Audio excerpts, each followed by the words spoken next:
Salam alaikum wa rahmatullahi wa barakatuh. Allahu Akbar. A crença islâmica. A crença islâmica é clara, simples, indo de encontro da fitra. É uma crença intermediária entre o exagero daqueles que acabam criando outras divindades que se aproximem de Alá e aqueles que negam a existência de Alá. É uma crença que não aceita acréscimos e nem que se retire algo dela. Ela não aceita ser imposta, devendo ser fruto da análise e da observação.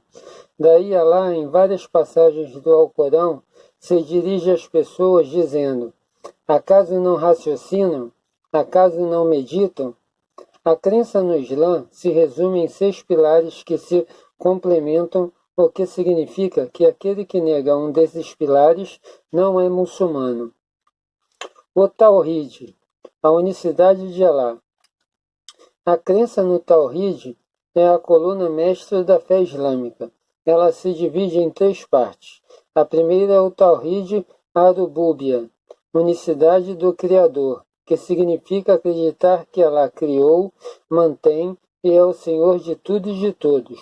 A segunda é o Tawhid al-Uluhiyya, unicidade de divindade, que expressa que Alá é o único a quem deveremos adorar e a quem deveremos dirigir nossas súplicas, sem que haja intermediários entre os homens e ele.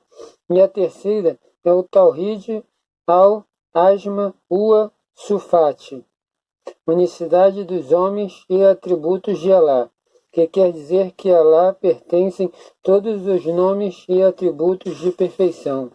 Por isso, devemos nos submeter totalmente a ele. Diz Alá, o Altíssimo. Dize, ele é Alá, o único, Alá, o absoluto, jamais gerou ou foi gerado, e nada é comparável a ele. Alcorão 112.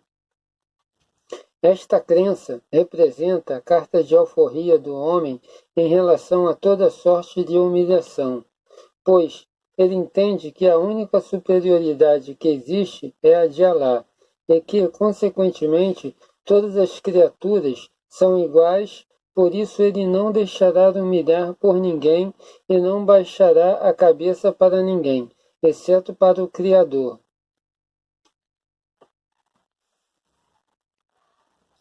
A crença nos anjos. A crença nos anjos é fruto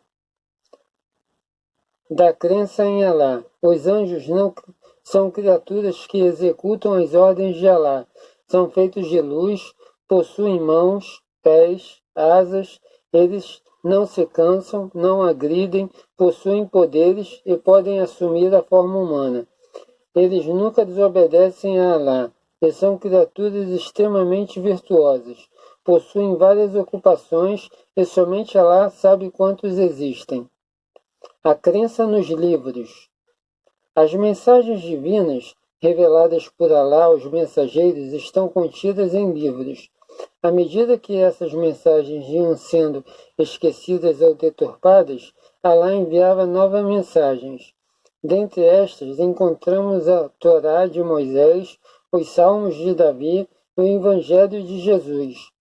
O último desses livros é o Alcorão, que, ao contrário dos outros, permanece inalterado, ou seja, continua da mesma forma em que foi revelado ao profeta Muhammad. Que a paz e a misericórdia de Alá estejam com ele.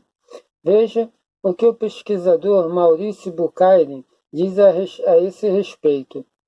Uma autenticidade indiscutível dá ao texto alcorânico um lugar à parte entre os livros de revelação, lugar que ele não divide nem com o Antigo, nem com o Novo Testamento.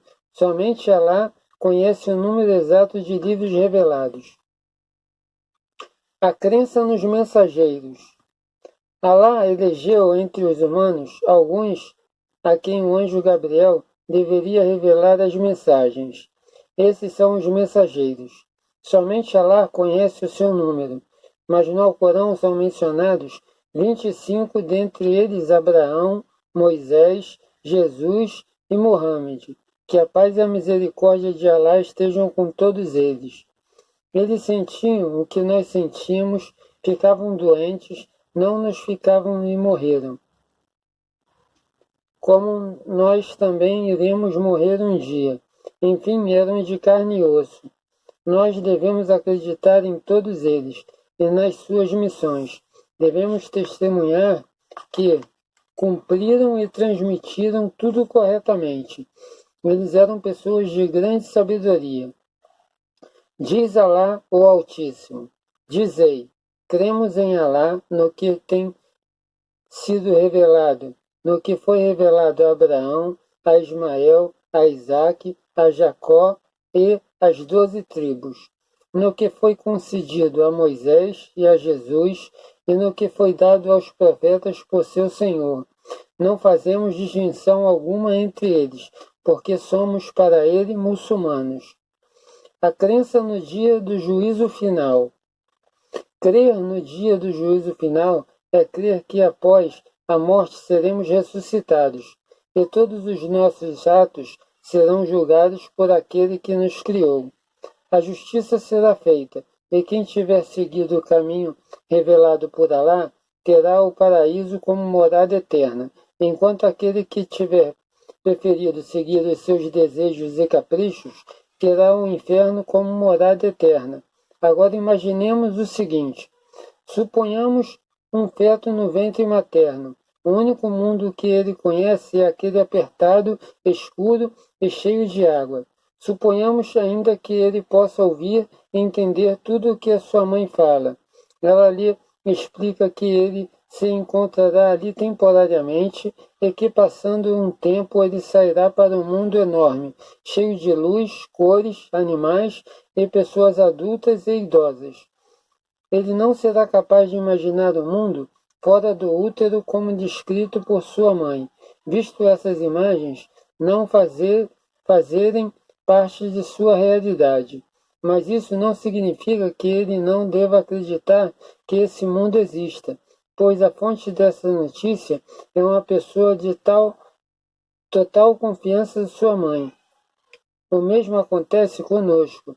Não é pelo fato de nossos sentidos serem incapazes de assimilar essa realidade, que é a existência de uma outra vida após a morte, e de ela não poder ser vivenciada, que nós devamos negar a sua existência, pois ela nos foi revelada pelo nosso Criador e transmitida pelas pessoas mais sábias e verdadeiras que Allah já criou. Como disse Omar bin Abil Aziz, nós fomos criados para a eternidade e em verdade estamos nos mudando de um lar para outro. Mas há pessoas que, além de não acreditarem nessa verdade transcendental, criam teorias a fim de ter algo a que se apegar, pois a fitra é a razão, se recusam a crer que a existência acaba com a morte, como é o caso da teoria da reencarnação. Dizem que o homem morre e seu espírito torna a viver em um outro corpo para alcançar o grau máximo de desenvolvimento, o que acaba gerando um ciclo interminável. E dependendo de como a pessoa tenha se comportado na vida anterior, ela reencarnará numa vida de sofrimento, se tiver se comportado mal, ou numa vida feliz, se tiver se comportado bem. Para essas pessoas, levanto as seguintes questões. Como Allah, que tem como um dos seus atributos a justiça, pode permitir que um corpo pague pelos pecados de outro corpo? E o que é pior, sem ter consciência disso? Em que livros revelados por Allah se encontram fundamentos para essa teoria? Se o quanto nós sofremos nessa vida está diretamente relacionado ao quanto aprontamos na vida passada, então como é que poderemos seguir os mensageiros que foram as pessoas que mais sofreram durante as suas vidas de pregação? Afinal de contas, segundo essa teoria, eles foram as piores pessoas da vida anterior ou nas vidas anteriores. Será que uma só reencarnação é suficiente para transformar esses espíritos inferiores em espíritos elevados, como eram os espíritos dos mensageiros? A teoria da reencarnação pressupõe o seguinte: existem 5 pessoas. Elas morrem e reencarnam em outras 5 pessoas. Isso denota uma estagnação ou, na pior das hipóteses, uma diminuição na população do planeta. Então, como explicar o fato de a população mundial estar crescendo numa proporção acelerada? Frequentemente se afirma que a reencarnação é a solução para as questões de desigualdade que assolam o homem. Tento, através dela, explicar o motivo pelo qual pessoas nascem deformadas ou com algum tipo de deficiência, ou com alguma doença, ou motivo que teria feito com que pessoas normais se tornassem deficientes, ou adquirissem doenças incuráveis. Mas o que explicaria, então, as deformações, as deficiências e as doenças incuráveis que atingem também as plantas e os animais?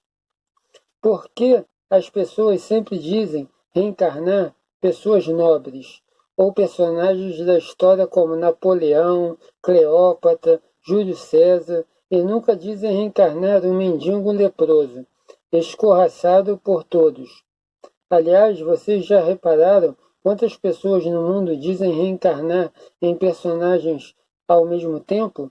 Quantos corpos para um espírito único, hein? A crença na predestinação.